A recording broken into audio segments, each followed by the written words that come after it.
ধনীদের করুণার পাত্র?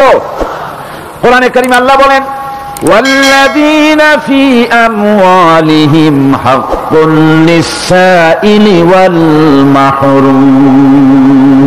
ধনীদের সম্পদের ভেতরে গরিবদের, বিত্তহীনদের অধিকার রয়েছে, সে অধিকার আদায় করে দাও। দান করা এমনি দিয়ে দেওয়া এক জিনিস, গরিবদেরকে, বিত্তহীনদেরকে ইসলাম করুণার পাত্র বানায় নাই, বলেছে অধিকার। অধিকারটা বড় মজবুত কথা, এই কথার লোড আছে, ওয়েট আছে। আপনার আমার সম্পদের, অর্থাৎ যাদের বিত্ত আছে, বিত্ত সম্পদওয়ালা সম্পদশালী লোকেদের সম্পদের ভেতরে গরিবদের অধিকার রয়ে গেছে, সে অধিকার আদায় করতে হবে। ইসলাম সকল মানুষের দারিদ্র দূর করে বেঁচে থাকার মৌলিক অধিকার প্রতিষ্ঠিত করেছে। রাসূল করিম সাল্লাল্লাহু আলাইহি ওয়াসাল্লাম বলেছেন লাইসা লি ইবনি আদম হাক্কুন সিওয়া হাযিহিল খিসাল বাইতুন ইয়াসকুনুহু ওয়া সাওবুন ইউআরি আওরাতাহু ওয়া জালফাল খুবজ ওয়াল মা, আখরাজাহু তিরমিজি। তিরমিজি শরীফের হাদিসের ভিতরে এসেছে রাসূল করিম সাল্লাল্লাহু আলাইহি ওয়াসাল্লাম বলেছেন প্রত্যেকটি বনি আদমের তার বাস করার জন্য একটা গৃহ, এবং লজ্জা ঢাকার জন্য, শীত নিবারণের জন্য তার বস্ত্র, আর ক্ষুধা মিটাবার জন্য তার পানি আর রুটি ইত্যাদির ব্যবস্থা করতে হবে, চাই সে মুসলমান হোক আর হিন্দু হোক আর খ্রিস্টান হোক। বনি আদম, আদমের সন্তান যে মানুষ, যে তার এই অধিকার ইসলাম প্রতিষ্ঠিত করেছে। আজ বলা হচ্ছে খাদ্য, বস্ত্র, বাসস্থান সমাধান দেবে অমুকরা তমুকরা, এরকমের স্লোগান হয় না?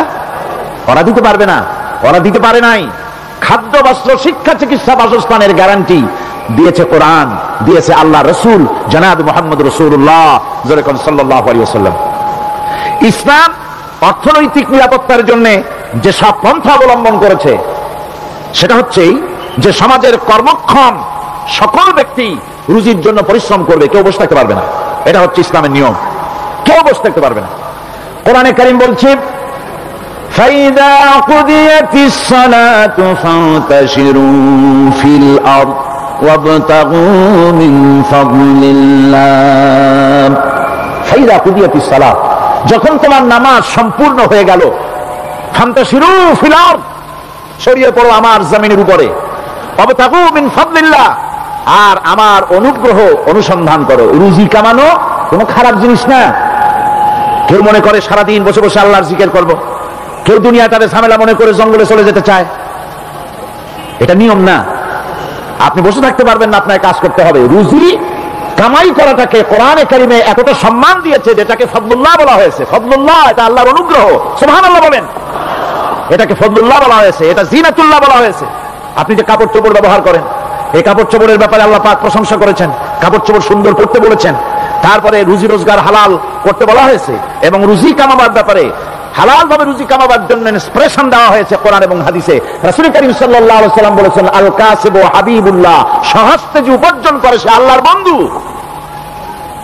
যে ব্যক্তি ঠেলা গাড়ি চালায়, কুলি মজুর রিকশা চালায়, নিন্দা নাই, তাকে নিন্দা করা যাবে না। রিকশাওয়ালাও একটা গুরুত্বপূর্ণ দায়িত্ব পালন করছে। কুমার, কামার, তাঁতি, জেলে, ধোপা, নাপিত সবাই কাজ করছে। প্রত্যেক কাজের সম্মান ইসলাম দেয়, সুবহানাল্লাহ। কোন সমস্ত কাজের সম্মান আছে, শুধুমাত্র সম্মান নাই চুরির কাজের, ডাকাতির কাজের, সন্ত্রাসের কাজের, চাঁদাবাজির কাজের, মাস্তানির কাজের। এই সব কাজ নিন্দনীয় এবং এই সব কাজ নিতান্ত বাজে কাজ, এ কাজের কোনো সম্মান নাই। সম্মান হচ্ছে নিজের হাতে কামাই করে সারা দিনে এক মুঠো খাবারও যদি খান, আপনার খাবারের চাইতে হালাল খাবার কারো হতে পারে না। আল্লাহর বন্ধু সোজা কথা না।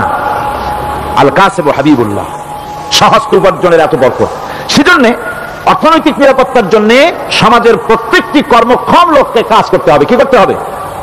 নামাজ পড়া হয়ে গেছে, এখন আর বসে থাকা চলবে না, নেমে পড়ুন কাজের জন্য, আল্লাহর অনুগ্রহ অনুসন্ধান করুন।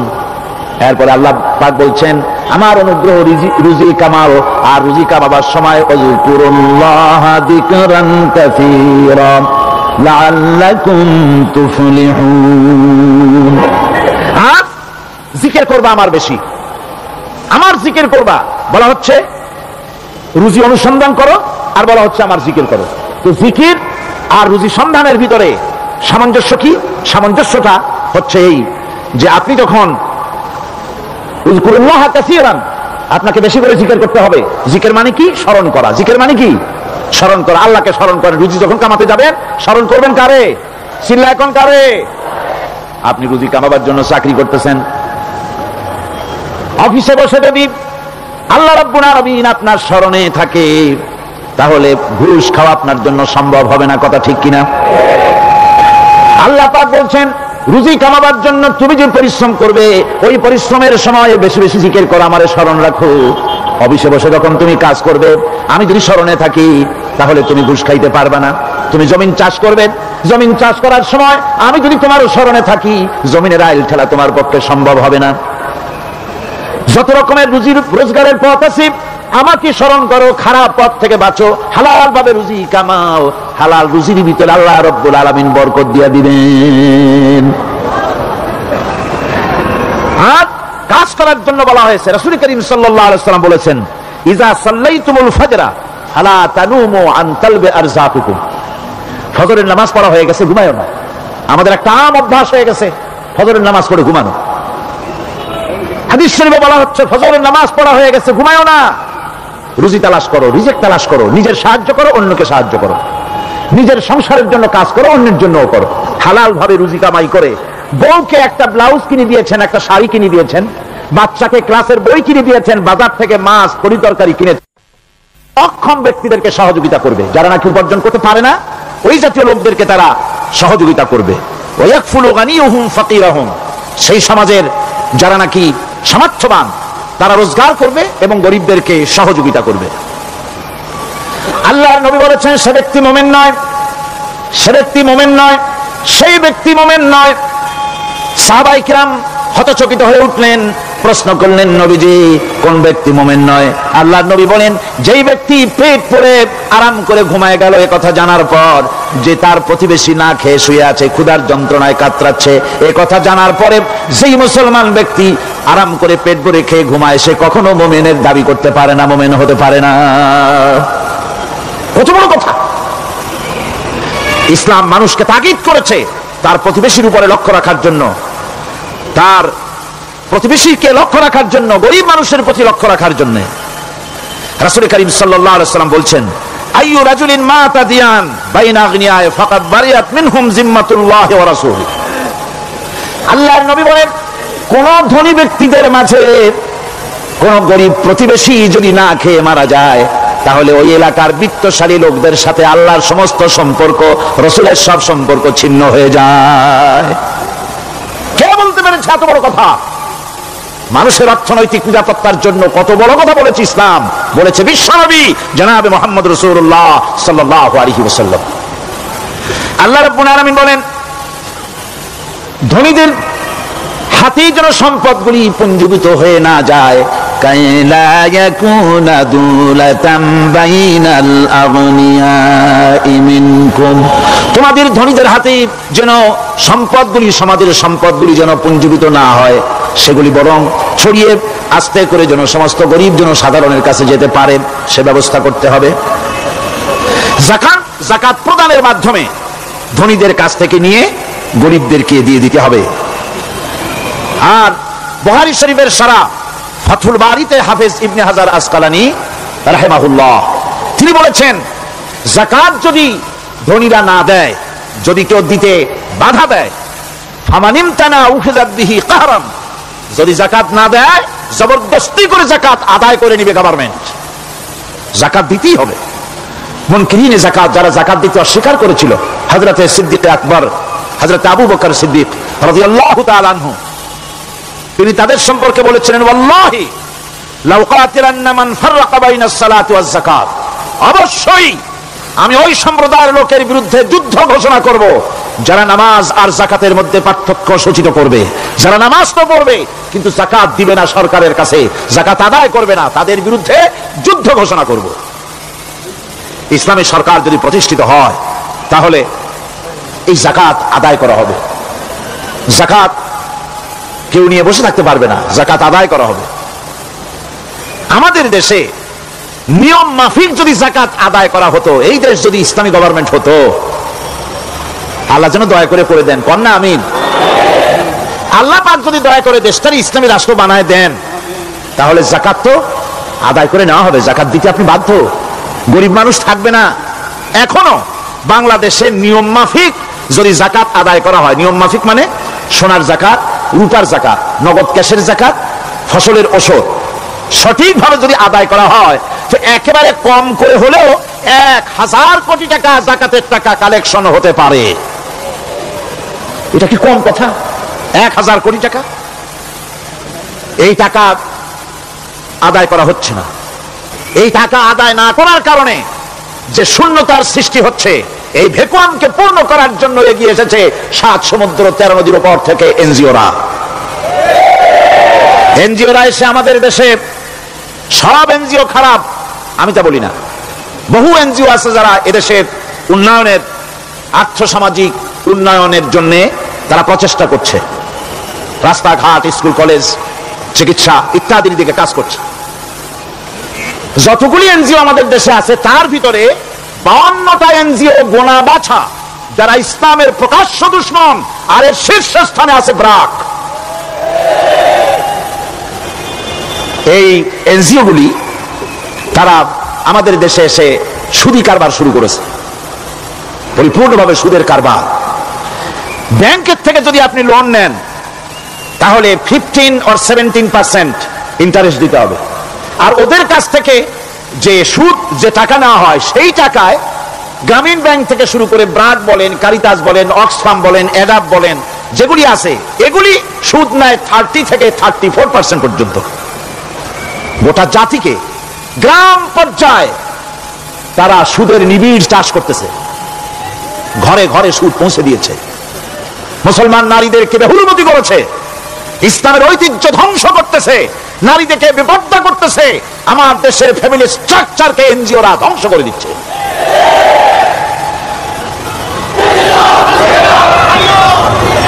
সুতরাং এনজিওরা এই সুযোগটা পেত না। যদি জাকাত কালেকশন করা হতো আর জাকাত দিয়ে, জাকাত যেসব জায়গায় খরচ করতে হয় সেই খরচ করার জায়গাগুলিতে সঠিকভাবে যদি ব্যয় করা হতো, এই অবস্থা হতো না। বাংলাদেশে সম্পদের অভাব নাই। যারা বলে বাংলাদেশ গরিব, আমি তাদের সাথে একমত নই। আক্ষরিক অর্থে বাংলাদেশ গরিব নয়, বাংলাদেশে সম্পদ আছে। বাংলাদেশে যে জিনিসটার অভাব সেটা হচ্ছে ইনসাফ ভিত্তিক বন্টনের অভাব। এখানে কেউ তো 1000 বিঘা জমির মালিক, বিঘা বোঝেন না কি করেন আপনারা? কানি। কেউ তো 1000 কানির মালিক, আর কারো তো রান্নাঘর উঠাবার জায়গা নাই। কথাটা ঠিক কিনা? কেউ তো শত শত কোটি টাকা, কত কোটি টাকা যে আছে তা হিসাব করে মাসখানেক লাগবে, গুনিয়া খুলে পারবে না। আর কারো তো একটা ট্যাবলেট কেনার পয়সা নাই। সুতরাং আমার দেশে যেভাবে গরিব বলা হয়, আক্ষরিক অর্থে ওইভাবে আমার দেশ গরিব নয়। আমাদের দেশে সম্পদ আছে, বহুত জমি অনাবাদি ফেলে রাখা হয়েছে। রাসূল করিম সাল্লাল্লাহু আলাইহি ওয়াসাল্লাম বলেছেন, সেই ব্যক্তির জমিন রাখার অধিকার নাই যে ব্যক্তি তা চাষের আওতায় না আনে। আছে না বহুত জমি পড়িয়া? আবাদযোগ্য জমি আমাদের দেশে আছে যা, তার 2,40,00,000 একর। আমাদের ভূমি সম্পদ রয়েছে। বনজ সম্পদ যা আছে সেটা হচ্ছে 32,53,860 একর জুড়ে বিরাট বনজ সম্পদ আমাদের আছে। ভূমি সম্পদ আছে, বনজ সম্পদ আছে। আমাদের রয়েছে পানি সম্পদ, প্রায় 250 নদী, 3,600 বর্গ মাইল জুড়ে নদীগুলো প্রবাহিত আছে। আমাদের পানি সম্পদ আছে। আমাদের গ্যাস সম্পদ আছে, যে গ্যাস অন্তত 100 বছর চলতে পারে। প্রত্যেক বাড়িতে বাড়িতে গ্যাসের সংযোগ দিলেও 100 বছরে ফুরাবে না। আলহামদুলিল্লাহ করতে ইচ্ছা করে না? জোরে কোন আলহামদুলিল্লাহ। আমাদের গ্যাস সম্পদ রয়েছে, আমাদের মৎস্য সম্পদ আছে, পশু সম্পদ আছে, কৃষি সম্পদ আছে, আরো রয়েছে বিপুল জনশক্তি। জনশক্তি কাজ সবচাইতে বার্ডেন মনে করা হয়। জনশক্তিকে বলা হয় বাংলাদেশের সবচাইতে বড় সমস্যা, জনশক্তি সমস্যা।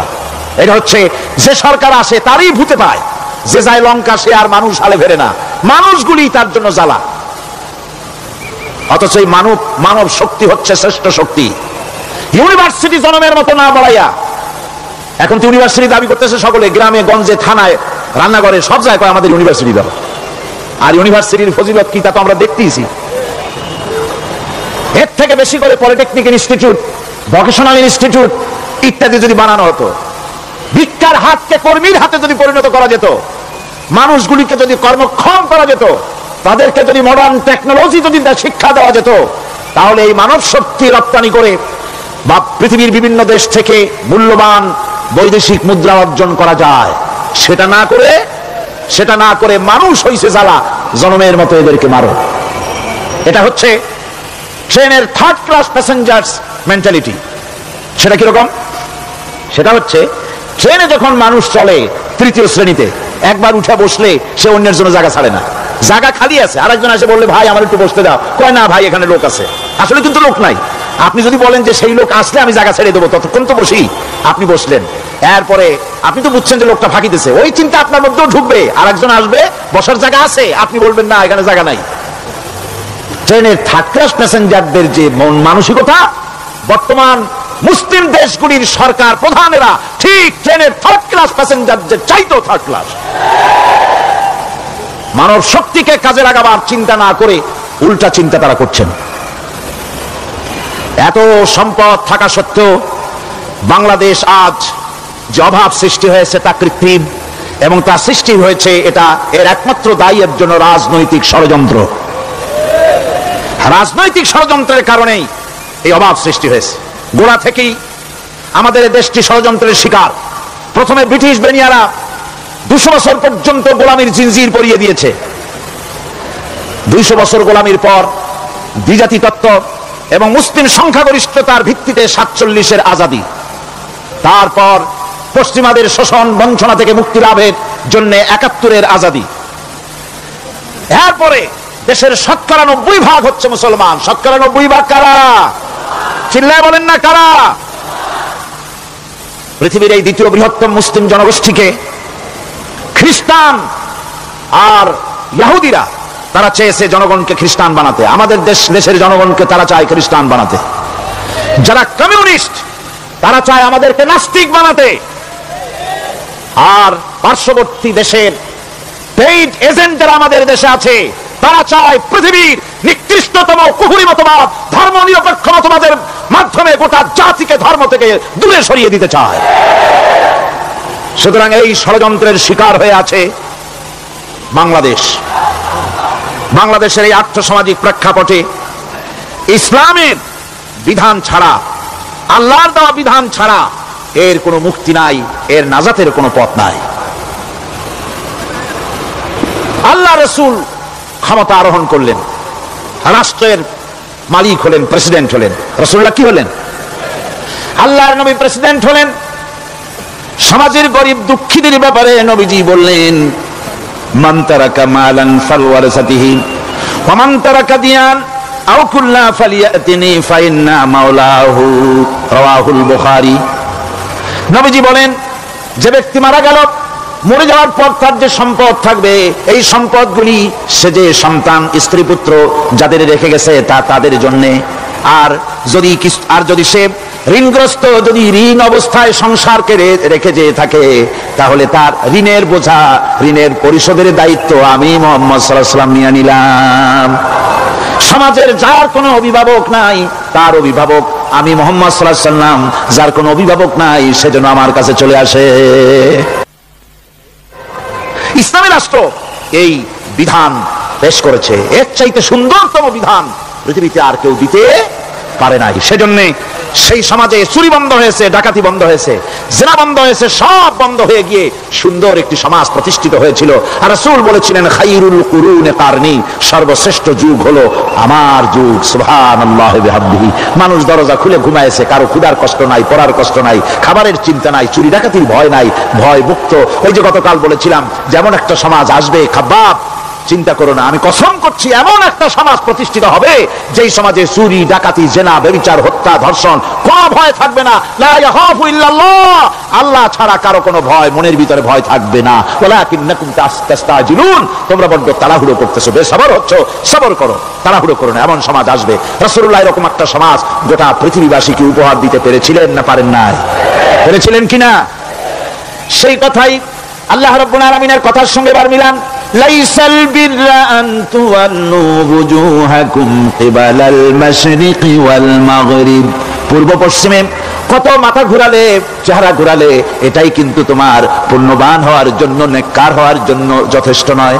বরং যথেষ্ট হলো আল্লাহর প্রতি ঈমান আনো, কিতাবের প্রতি, পরকালের প্রতি, ফেরেশতার প্রতি, নবীদের উপরে ঈমান আনো, আর আল্লাহর মহব্বতে, আল্লাহর প্রেমে উদ্বুদ্ধ হয়ে আর একটা বড় কাজ করো, সেটা হলো ওয়াতাল মালা আলা হুব্বিহি যাবিল কুরবা ওয়াল ইয়াতামা ওয়াল মাসাকিন ওয়াবনাস সাবিল ওয়াস-সাইলিনা ওয়া ফির রিকাবি ওয়া কামাস সালাতা ওয়া আতাজ যাকাত ওয়াল মুফুনা বিআহদিহিম إذا عاهدوا والصابرين في البأساء والضراء وحين البأس أولئك الذين صدقوا وأولئك هم المتقون।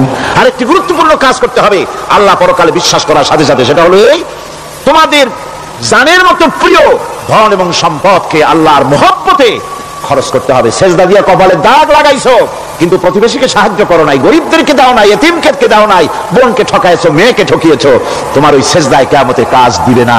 প্রকৃতপক্ষের নেককার পুণ্যবান হওয়ার জন্য গরিব জনসাধারণকে সহযোগিতা করতে হবে। এরপরে মাঝখান থেকে যেটা বাদ দিয়েছিলাম, বলেছিলাম নামাজ এবং যাকাত। আমি যাকাতটা কালকে আগে নিয়ে এসেছিলাম, নামাজটা ছিল আগে। সেই নামাজটা যেহেতু আলাদা একটা বিষয় হবে, আর যাকাতটা সাদকার সাথে সামঞ্জস্য আছে, সেই জন্য যাকাত আর সাদাকার কথাটা একসঙ্গে মিলাই বলেছিলাম। এখন শুরু করছি নামাজ। সালাত, সালাত এর আবিধানিক অর্থ হচ্ছে কোন জিনিসের দিকে মুখ ফিরানো। সালাতের অর্থ হচ্ছে নিকটবর্তী হওয়া, মুখ ঘুরানো, মুতাওয়াজ্জা হওয়া। ওই যে হযরত ইব্রাহিম আলাইহিস সালাম বলেছিলেন, ইন্নী ওয়াজ্জাহতু ওয়াজহিয়া লিল্লাযী ফাতারাস সামাওয়াতি ওয়াল আরদ। জানেন আপনারা? পড়েন, ইন্নী ওয়াজ্জাহতু ওয়াজহিয়া লিল্লাযী ফাতারাস সামাওয়াতি ওয়াল আরদা হানিফা ওয়া মা আনা মিনাল মুশরিকিন। নিশ্চয় আমার মুখ ঘুরায় দিলাম কার দিকে? যিনি আকাশ এবং জমিনের স্রষ্টা, সব কিছুর মালিক যিনি, তার দিকে আমি মুতাওয়াজ্জা হলাম। নামাজের অর্থ হচ্ছে মুতাওয়াজ্জা হওয়া, মুখ ঘুরিয়ে দেওয়া, চেহারা ঘুরিয়ে দেওয়া। আর নামাজের আরেক অর্থ হচ্ছে নিকটবর্তী থেকে আরো নিকটবর্তী হওয়া। আমরা কি নিকটবর্তী হতে চাই? না বুঝলে কবেন কি? নিকটবর্তী হইতে চাই কার? আল্লাহ। আমরা কি আল্লাহর নিকটবর্তী হতে চাই? আল্লাহ রাব্বুল আলামিন বলেন, নিকটবর্তী হতে হলে ওয়াসজুদ ওয়াকতারিব, সেজদা দাও আর সেজদার মাধ্যমে আমার নিকটবর্তী হয়ে যাও। সেজদা দিলেই আল্লাহর নিকটবর্তী হওয়া যায়। কোন সুবহানাল্লাহ। সাহাবী, আল্লাহ নবীর সাহাবী প্রশ্ন করেছেন, নবীজি বান্দা কখন আল্লাহর নিকটবর্তী হয়ে যায়? নবীজি বলেছেন, বান্দা যখন সেজদা দেয় তখন আল্লাহর বান্দার মাঝে কোনো হিজাব থাকে না, একদম আল্লাহ পাকের নিকটবর্তী হয়ে যায় বান্দা যখন সেজদায় পড়ে যায়। সুতরাং নামাজ হচ্ছে নিকটবর্তী হওয়া, সালাত এটা হচ্ছে নিকটবর্তী হওয়া। নামাজ ফরজ হওয়ার কারণ হচ্ছে এই যে মানুষ আল্লাহর বান্দা বা গোলাম হিসেবে সৃষ্টি হয়েছে, তাই একমুখী হয়ে রবের বন্দিগি করা এটা হচ্ছে তার স্বাভাবিক একটা প্রকৃতি। আল্লাহ রাব্বুল আলামিন এই প্রকৃতির দাবি মিটাবার জন্যই নামাজের ব্যবস্থা করেছেন। মানুষের ফিতরত, মানুষের নেচার, মানুষের ফিতরত হচ্ছে এই যে কারো না কারো কাছে মাথা নত করা, হাত জোড় করা, মাথা নত করা, সার্বভৌমত্বের মালিক কাউকে মনে করা। হাত জোড় করতে হলে, মাথা নত করতে হলে, সার্বভৌমত্বের মালিক হিসেবে কাউকে গ্রহণ করতে হলে আল্লাহর বিকল্প কেউ আছে নাকি? ইসলামের মূল দাওয়াতটা হলো ফিতরত অনুযায়ী দাওয়াত দেওয়া হয়েছে, মানুষ যেন মাথা নত করে, গোলামি করে। এজন্য আল্লাহ রাব্বুল আলামিন বলেছেন যে আমি মানুষ এবং জিনকে সৃষ্টি করেছি, তার কারণটাই হলো মা খালাকতুল জিন্না ওয়াল ইনসা ইল্লা লিয়াবুদুন। মানুষ আর জিন জাতিকে সৃষ্টি করা হয়েছে ইবাদতের জন্য, গোলামির জন্য। ইবাদত আর গোলামি এটাই করতে হবে, গোলামি করতে হবে, দাসত্ব করতে হবে। আর এই দাসত্ব আল্লাহর আনুগত্যই গোলামির দাওয়াত দিয়েছেন দুনিয়ার সব নবীরা। কোন নবী বলেন নাই যে আমার গোলামি করো। কেউ বলেছেন? বলেন জোরে, কেউ বলেছেন? আল্লাহ পাক বলেন ওয়ালাকাদ বা'আসনা ফি কুল্লি উম্মাতির রাসূলা আন ইবুদুল্লাহা ওয়াজতানিবুত তাগুত। প্রত্যেক জাতির জন্য আমি রাসূল প্রেরণ করেছি, তারা মানুষকে দাওয়াত দিয়েছেন এই কথা বলে যে এক আল্লাহর গোলামি করো, তিনি ছাড়া কোনো ইলাহ নাই, আইনদাতা নাই, বিধানদাতা নাই, তার গোলামি, তার সামনে মাথা নত করে দাও। আর প্রত্যেক নবীর যুগেই নামাজ রোজা শরীয়তের মধ্যে ছিল। নামাজ রোজা কম বেশি প্রত্যেক নবীর জামানায় আল্লাহ পাক এটাকে বাধ্যতামূলক করেছিলেন। নামাজ রোজা যাকাত সব নবীদের জন্য বাধ্যতামূলক ছিল, তার উম্মতের জন্য বাধ্যতামূলক ছিল। নামাজ হচ্ছে তাওহীদের অবশ্যম্ভাবী এক বহির্প্রকাশ। তাওহীদের জন্য তাওহীদবাদী মানুষ যারা, তাদেরকে নামাজ আদায় করতেই হবে। আকীদা বিশ্বাসের দিক থেকে তাওহীদ যদি হয় পুরা দ্বীনের মূল উৎস, তাহলে আমলের দিক থেকে নামাজ হচ্ছে পুরা দ্বীনের মূল ভিত্তি। নামাজ হচ্ছে আমলের মূল ভিত্তি, এর বাস্তবায়ন ছাড়া দ্বীন পূর্ণ হয় না। নামাজ মুমিনের কেবলমাত্র একটি উত্তম আমলই নয়, বরং নামাজ হচ্ছে ঈমানের মূল ভিত্তি। যার কাছে নামাজ নাই তার কাছে কিছুই নাই। রাসূল কারীম সাল্লাল্লাহু আলাইহি ওয়াসাল্লাম বলেছেন যে নামাজ যে ব্যক্তি পড়ে না, আল্লাহ পাকের সাথে তার কোনো সম্পর্ক বাকি থাকে না। সুতরাং এই নামাজটা হচ্ছে এই যে একমাত্র একাগ্র চিত্তে আদবের সাথে আল্লাহর সামনে রুজু হয়ে যাওয়া। কোরআনে কারীম বলছে মুনিবিনা ইলাইহি ওয়াত্তাকুহু ওয়া আকিমুস সালাতা ওয়া লা তাকুনু মিনাল মুশরিকিন। তোমরা আল্লাহর দিকে রুজু হয়ে যাও এবং তাকে ভয় করে অন্যায় কাজ থেকে বিরত থাকো, আর নামাজ কায়েম করো, মুশরিকদের অন্তর্ভুক্ত হয়ে যেও না। নামাজ কায়েম করা, নামাজের আদেশ কোরআনে কারীমের মধ্যে আল্লাহ পাক বহু জায়গায় করেছেন। ঈমানের পর নামাজই হচ্ছে সবচেয়ে বড় জরুরি। একজন মানুষ ঈমান আনলো, যেমন কালকে একজন ঈমান এনেছে, ঈমান আনার সাথে সাথে তার প্রথম কাজ কি বলুন? বলেন প্রথম কাজ কি? ফজরের নামাজের আগে একজন ইসলাম কবুল করলেন, তার প্রথম দায়িত্ব নামাজকে আদায় করে দেওয়া, ফজরের নামাজ পড়া। জোহরের আগেই কেউ ঈমান আনলো, তার প্রথম দায়িত্ব জোহরের নামাজ আদায় করা। আসরের নামাজের আগে ঈমান এনেছে, তার প্রথম দায়িত্ব হলো আসরের নামাজ আদায় করা। তার মানে হলো ঈমান আনার পর একজন ঈমানদারের প্রথম দায়িত্ব হচ্ছে নামাজ। গুরুত্বপূর্ণ বিষয়, খুব ভালো করে শুনতে হবে, ইয়াদ রাখতে হবে প্রত্যেকটি মুসলমানের। এই নামাজ কি জিনিস, কেমনে আদায় করতে হবে, আদায় না করলে কি হবে, গুরুত্বপূর্ণ এই কথাগুলি প্রত্যেকের স্মরণ রাখতে হবে। হযরত মূসা আলাইহিস সালামকে আল্লাহ রাব্বুল আলামিন ওহী প্রদান করলেন। যেদিন ওহী দিলেন, ওহী দিয়ে সেই মুহূর্তে আল্লাহ পাক তাকে শোনালেন ইন্নানি আনাল্লাহ লা ইলাহা ইল্লা আনা ফা'বুদনি ওয়া আকিমিস সালাতা লিযিকরি। নিশ্চয়ই আমি আল্লাহ, আমি ছাড়া কোনো ইলাহ নাই, আমার গোলামি করো, আমার দাসত্ব করো, আর আমার শরণার্থে নামাজ কায়েম করো। নামাজ নামাজ নামাজ কায়েম করতে হবে, এটাই হচ্ছে ঈমানের সবচেয়ে বড় দাবি। অন্যত্র আল্লাহ পাক বলছেন কুল ইন্না হুদাল্লাহি হুয়াল হুদা ওয়া উমিরনা লিনুসলিমা লিরাব্বিল আলামিন। হে নবী বলুন, প্রকৃতপক্ষে আল্লাহর হেদায়েত হচ্ছে সঠিক হেদায়েত। সত্যিকারের হেদায়েত কার হেদায়েত? আল্লাহ পাকের হেদায়েত। এবং তার পক্ষ থেকে নির্দেশ করা হয়েছে যে সারা জাহানের মালিকের সামনে মাথা নত করে দাও। মাথা নত করবেন কার কাছে? আল্লাহ পাকের কাছে। ওয়া আনাকিমুস সালাতা ওয়াত্তাকুহু ওয়া হুয়াল্লাযী ইলাইহি তুহশারুন।